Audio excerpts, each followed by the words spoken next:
Hello friends, मैं आयुष और अभी हम पॉलिटी का सेकंड चैप्टर पढ़ेंगे। पहले चैप्टर में मैं बताया कि संविधान क्यों आवश्यक है, कैसे कैसे संविधान सभा बना, संविधान सभा कैसे काम करती थी, संविधान सभा किस तरह से हमारे संविधान का निर्माण किया, क्या संविधान की आवश्यकता अभी भी है। एक सवाल का जवाब नहीं दिया था जो बचा हुआ है कि संविधान की प्रासंगिकता क्या है, अभी भी नहीं दूंगा, थोड़ा और वेट कीजिए, उसके बाद अपने आप समझ जाएंगे है प्रासंगिकता या नहीं है। तो दूसरी जो चैप्टर है वो है भारतीय संविधान में अधिकार। कल इसका पार्ट ए बता रहा था, आज इसका पार्ट बी बताऊंगा। कल मैं जो बात किया था बेसिकली मूल अधिकार के बारे में कि आपके पास 6 मूल अधिकार है, पहले 7 होता था, लेकिन आपको पता होगा कि 7वां मूल अधिकार संपत्ति का अधिकार को हटा दिया गया था 44वें संविधान संशोधन से और उसे 300 का आर्टिकल में बाद में जोड़ दिया गया था। तो अभी हम बचे हुए 6 को मैंने कल डिटेल से बताया और जो इसके आगे का पार्ट बचा हुआ है वो मैं आपको बताऊंगा। इसमें जो अभी पढ़ना है आपको वो आपका डीपीएसपी पढ़ना होगा पूरे डिटेल से, साथ साथ फंडामेंटल ड्यूटी मूल कर्तव्य आपको पढ़ना होगा डिटेल से, और डीपीएसपी के तहत कुछ इंपॉर्टेंट आर्टिकल्स जो आते हैं एग्जाम में वो हम देखेंगे डिटेल्स।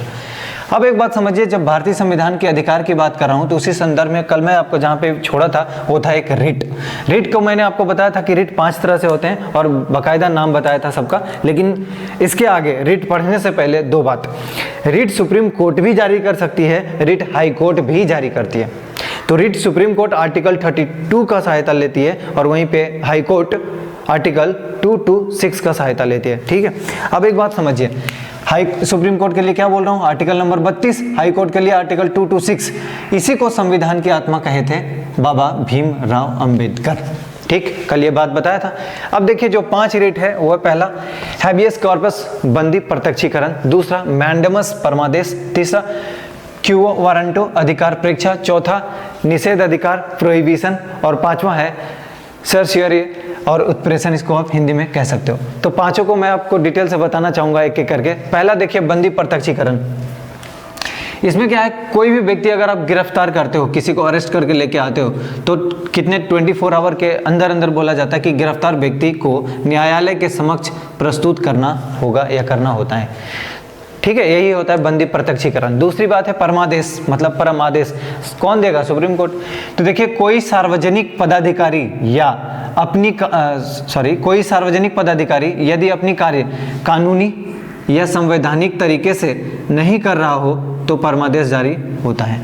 समझ पा रहे हैं? इसका मतलब अगर कोई अगर संवैधानिक पद पर विराजमान है और अपने कर्तव्यों को सही से वहन नहीं कर रहा है तो ऐसे में परमादेश लगाया जाता है। तीसरा है अधिकार प्रेक्षा, उसमें देखिएगा क्यूआ वारंटो में कि किसी व्यक्ति को ऐसे पद पर नियुक्त कर दिया गया है जिस पद पर उसका कानूनी हक नहीं है, मतलब गलत तरीके से वो आ गया है, तो उसके लिए क्या होगा, अधिकार प्रेक्षा के तहत उसे हटाया जा सकता है। चौथा है प्रोहिबिशन, निषेध अधिकार। यदि निचली अदालत अपने अधिकार क्षेत्र का अतिक्रमण जनरली नहीं करना चाहिए, अगर करता है तो किसी भी मुकदमे में तो उसकी सुनवाई सुप्रीम कोर्ट करेगी। आपको पता होगा कि हमेशा एक जो ट्रेंड बना हुआ है वो इस तरह से, सुप्रीम कोर्ट सबसे ऊपर, इसके नीचे आएगा तो हाई कोर्ट, इसके नीचे देखते होंगे डिस्ट्रिक्ट कोर्ट। तो डिस्ट्रिक्ट कोर्ट में जो चीज़ें आती है उसके नीचे भी होती हैं अदालतें, तो उसको छोड़ दीजिए, अधीनस्थ न्यायालय वगैरह। तो इसके सबसे पहले अगर ये कोई भी काम करता है इसके आदेश के अनुसार और ये कोई भी काम करता है तो इसके आदेश के अनुसार, मतलब जो फाइनली रूल सुप्रीम कोर्ट बनाएगा वो सभी भारत के न्यायालय को मान्य होगा। ठीक है, समझिए लास्ट उत्प्रेषण। देखिए किसी निचली अदालत या सरकारी अधिकारी बिना अधिकार के कोई कार्य करता है या किया जाता है उनके द्वारा, तो न्यायालय उसके समक्ष विचाराधीन मामले के ऊपरी अदालत को हस्तांतरित कर दिया जाता है। अभी बताया ना कि मान लीजिए कोई ये डिसीजन लेता है जो कि इसके हित में नहीं था या इन्हें नहीं पता था, तो इसको ऊपर के न्यायालय में मंगा लिया जाएगा इस केस को। इसके बाद अगर इनसे भी नहीं हो रहा है तो ऊपर के न्यायालय में, मतलब सुप्रीम कोर्ट फाइनली उस केस को देखेगा। तो यही आपका 5 रिट, इसको दिमाग में रखिएगा, हमेशा इससे क्वेश्चन आता रहता है। दूसरी बात देखिए निवारक नजरबंदी, ये शब्द कई बार आप सुने होंगे। निवारक नजरबंदी में क्या होता है कि आशंका के आधार पर गिरफ्तार कर लेना। कोई अगर व्यक्ति है, लग रहा है कि इसने चोरी की है, तो लग रहा है ना, करी नहीं, हो सकता है नहीं किया होगा, लेकिन शक के आधार पर इनको अरेस्ट कर लिया जाएगा। जनरली आप देखते हैं कि कहीं भी दंगा हो या कहीं किसी क्षेत्र में अतिक्रमण हो रहा हो तो ऐसे में निवारक नजरबंदी का सहारा लेके पुलिस लोगों को अरेस्ट करती है। ठीक है, और ये मैक्सिमम 3 महीने तक रह सकता है। दोनों बातों को आपको याद रखना चाहिए। अगली बात है कि अधिकार की रक्षा के लिए कुछ अन्य आयोग बनाया गया है। देखिए ये बहुत ज़्यादा इंपॉर्टेंट है, कई बार आयोग से क्वेश्चन पूछ लिया जाता है। तो मैं आपको बताता हूँ कि अधिकारों जैसे मूल अधिकार दिया हुआ है, उसके अलावा जो कुछ अधिकार दिया गया है वो आयोग बना के लोगों को दिया गया है। कैसे? पहला है राष्ट्रीय महिला आयोग, देखते होंगे नेशनल कमीशन फॉर वुमेन। कौन है उसके अध्यक्ष? रेखा शर्मा। कई बार तो यही पूछ लेगा भाई कि उसके अध्यक्ष कौन है, ठीक है। राष्ट्रीय अनुसूचित जाति आयोग, कल बता रहा था, NCSC आर्टिकल नंबर 338A के तहत, ठीक है। और ये अभी है नंद कुमार साई इनका अध्यक्ष, ठीक। यहाँ पे देखिएगा राष्ट्रीय अल्पसंख्यक आयोग अभी रिसेंटली चेंज हुए हैं, पिछले महीने में, तो इनको जरूर याद रखिएगा, ये बहुत ज़्यादा इंपॉर्टेंट हो जाता है, ठीक है। अब देखिए राष्ट्रीय मानवाधिकार आयोग, नेशनल ह्यूमन राइट कमीशन, ये है अभी रंगनाथन मिश्रा जी, ठीक है, इनके अध्यक्ष है।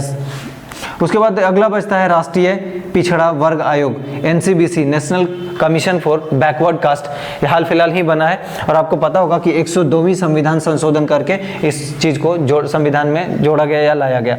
लेकिन 123वीं विधेयक है। देखिए विधेयक और उसमें अंतर होता है।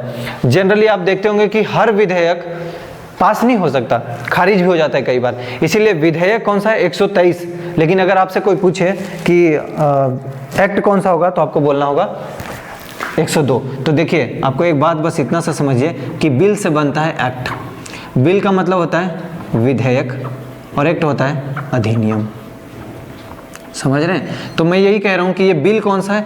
123वीं है, और अधिनियम कौन सा है? 102 है। कई बार ये सवाल का हिस्सा बनेगा, समझ पा रहे हैं? और क्यों खारिज हो जाता है मैं आपको बताऊंगा कि कोई भी कानून बनना होता है तो जनरली देखेंगे कि एक सदन से दूसरे सदन को पास किया जाता है।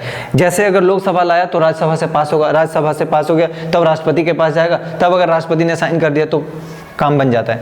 और अगर इन 3 कड़ी में कहीं भी कोई डिस्टर्बेंस होती है तो काम नहीं होगा, समझ पा रहे हैं? नेक्स्ट अगर आप देखोगे तो आपको बताना चाहूँगा राज्य के नीति निर्देशक तत्व, ठीक है।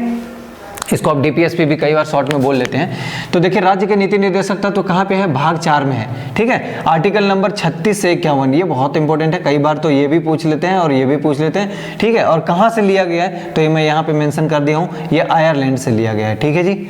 नेक्स्ट है न्यायालय में वाद योग्य नहीं है। इसका मतलब कल मैं बता रहा था मूल अधिकार में कि आप न्यायालय में इस पर बात कर सकते हो, मूल अधिकार आपका हनन होगा तो न्यायालय सीधा एक्शन लेगा, किंतु DPSP में न्यायालय एक्शन नहीं लेता है, वाद योग्य नहीं है, बल्कि ये सरकार पे छोड़ दिया गया है कि वो अपने सामाजिक कल्याण के लिए कार्य करे, ठीक है। तो इसीलिए अगला पॉइंट क्या है? सामाजिक कल्याण के हेतु इसको जोड़ा गया है। क्या उद्देश्य इसका रखा गया है? देखिए सामाजिक न्याय, आर्थिक न्याय और राजनीतिक न्याय, ये तीनों न्याय को बढ़ावा देने के लिए DPSP रखा गया है। DPSP की अगर 3 मुख्य बातों को अगर आप देखेंगे, गौर फरमाएंगे तो क्या क्या है? पहला, वे लक्ष्य या उद्देश्य जो हमें समाज के प्रगति, समझ रहे हैं, समाज की प्रगति हेतु स्वीकार करना चाहिए, जो मतलब मोरालिटी होता है वो करना चाहिए। जैसे आप देखेंगे फंडामेंटल ड्यूटीज में भी बहुत सारी चीज़ें बताई गई, उन बातों को अमल करना चाहिए। वे अधिकार जो नागरिकों के मूल अधिकारों के अतिरिक्त मिलना चाहिए।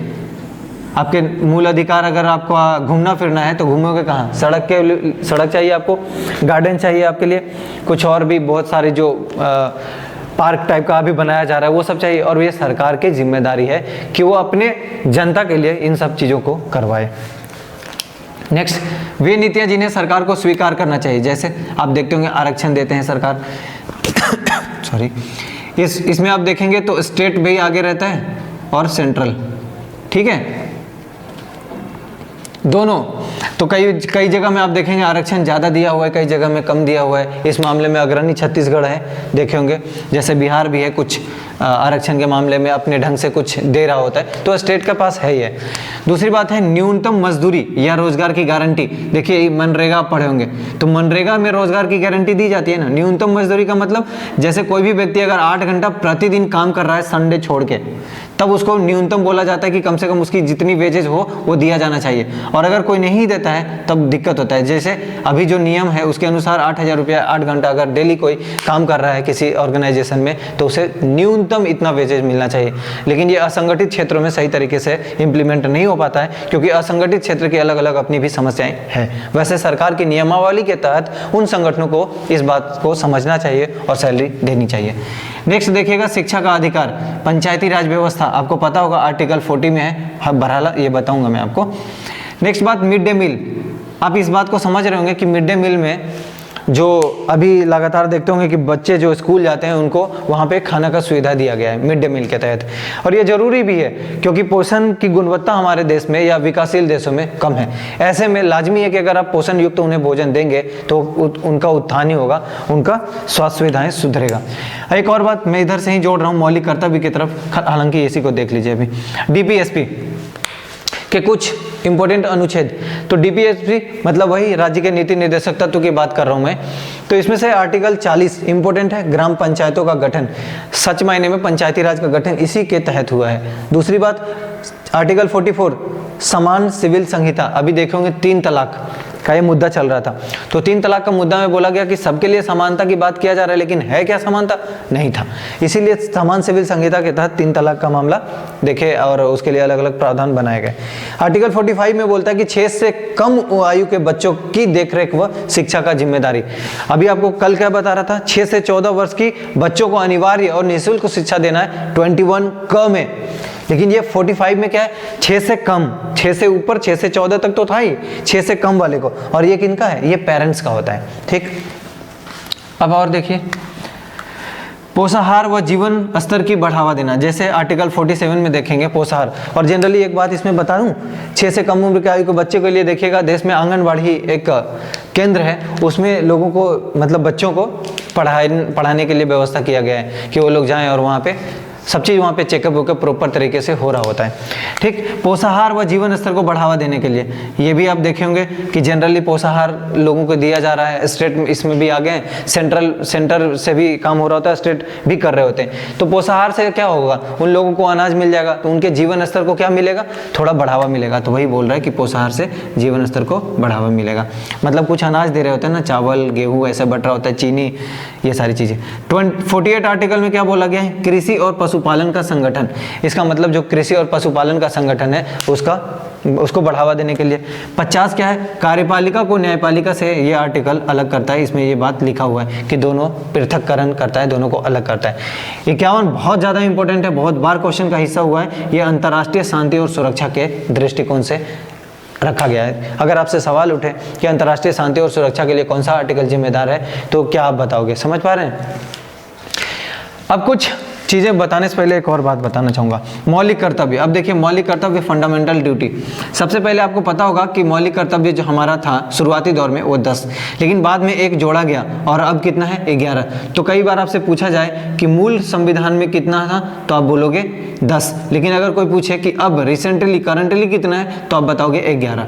क्या ऐसा जोड़ दिया गया वो भी आपको मैं बताऊंगा अभी थोड़ी देर में। तो देखिए मूल कर्तव्य भाग 4 क में जोड़ा गया, ठीक है, आप अभी पढ़े भाग 4 में राज्य के नीति निर्देशक तत्व है, लेकिन भाग 4 क में क्या है, मौलिक कर्तव्य। जाहिर सी बात है वो 51 तक था तो ये 51 क में जोड़ दिया गया है। क्यों जोड़ दिया गया, किसने ऐसा कहा करने को? देखिए 42वीं संविधान संशोधन हुआ था तो उससे जोड़ा गया, कब, 76 होगा, ठीक है, 1976 में ये संविधान संशोधन हुआ और स्वर्ण सिंह समिति के सिफारिश पर ये जोड़ा गया था। इस संविधान संशोधन को 42वीं संविधान संशोधन को मिनी कॉन्स्टिट्यूशन भी कहते हैं, ठीक है, ये बात बिल्कुल आपको याद रखना चाहिए, इंपॉर्टेंट है।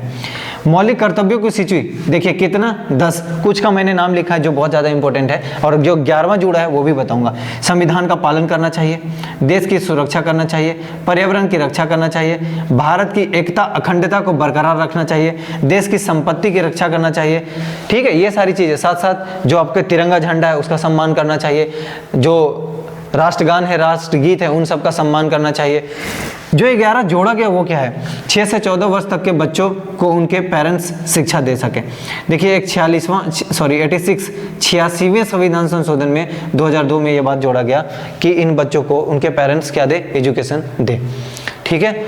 अगली बात कुछ जो इम्पोर्टेंट शब्दावलियाँ हैं, कुछ वाद बोल के आता है, वो एग्जाम का हिस्सा बनता है, मैं उसको आपको बताऊंगा।